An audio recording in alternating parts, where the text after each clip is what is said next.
Thomas the Tank Engine and Friends, Wooden Railway Adventures, Episode 112, Sir Spencer of Sodor. One morning, Spencer was bragging to the other engines. "Ugh," he groaned, "Sodor is so boring now. The only thing you engines do is work, work, work. My old railway was much better." "Really?" said Boko. "Sodor is the finest railway I've ever seen. Many engines wish they could come here." "Well," he said, "compared to my old railway, this island is third class. I wish the Duke and Duchess would go live somewhere else.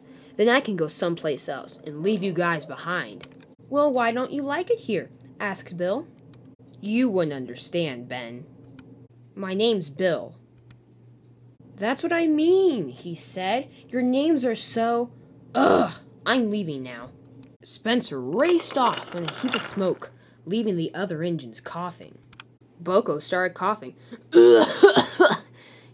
"What's the matter with him?" he asked. "He may be a world-class engine," said Bill, "but he certainly leaves behind a ton of steam."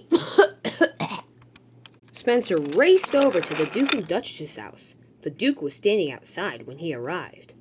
"Sir," asked Spencer, "when am I going to have my own shed? I hate sitting out here in the cold all night." "Spencer," he said, "you know I'm doing my best. However, I have a surprise for you." "What is it?" Said the Duke. "I seem to have forgotten his name, but an engine from your old railway is coming to visit you." "What?" "Oh dear. Oh my. This is terrible." And Spencer rushed away. Spencer raced into the yard as fast as he could. "Attention, everyone," said Spencer. He had a very important announcement to make. "Today is National Praise Spencer Day." "Yeah, right," replied Gordon. "I wouldn't even praise you if Sir Topham Hatt made it a law. Stop joking." "No, really, it's true." "Stop lying, Spencer," said Thomas. "Hey, when is that friend of yours coming to visit?" Spencer was shocked. "You know about him?" "Yeah," said Toby. "Everybody on Sodor is expecting him."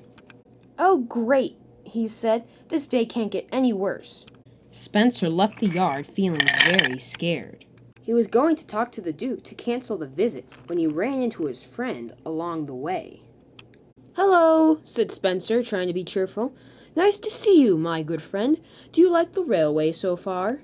"Humph," he said. "It's acceptable, though this railway has diesels on it. How could you let this happen?" Excuse me?"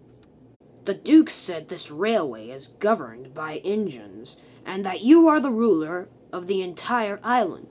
I would think you would have the power to kick them off the island, if you understand what I mean."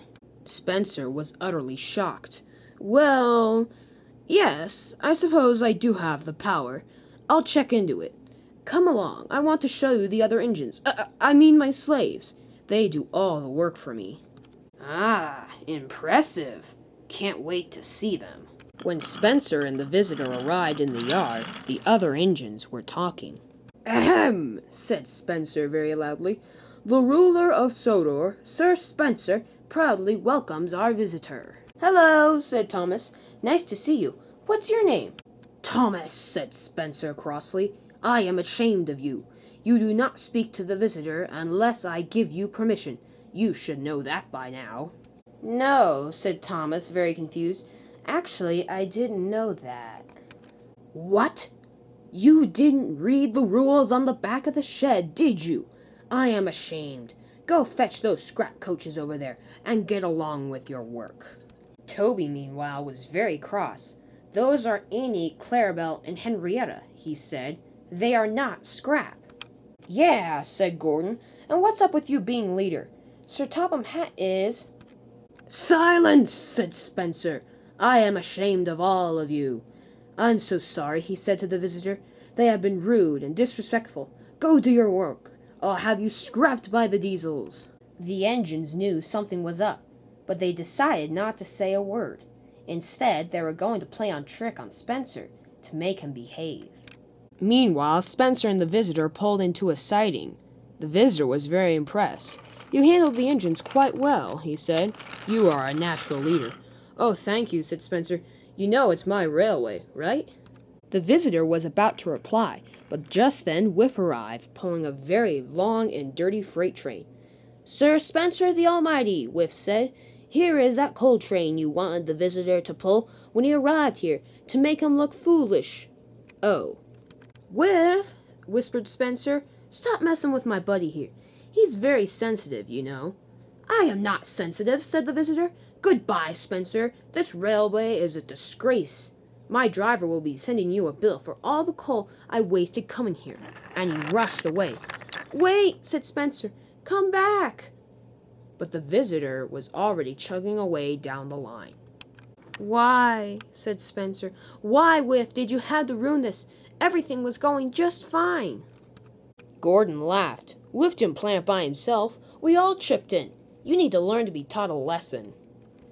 Whiff laughed. "It was also really fun watching you get all mad and everything. Woo, that's exciting." Spencer had had enough of this torture, and he raced down the line backwards just as the engines began to chuckle.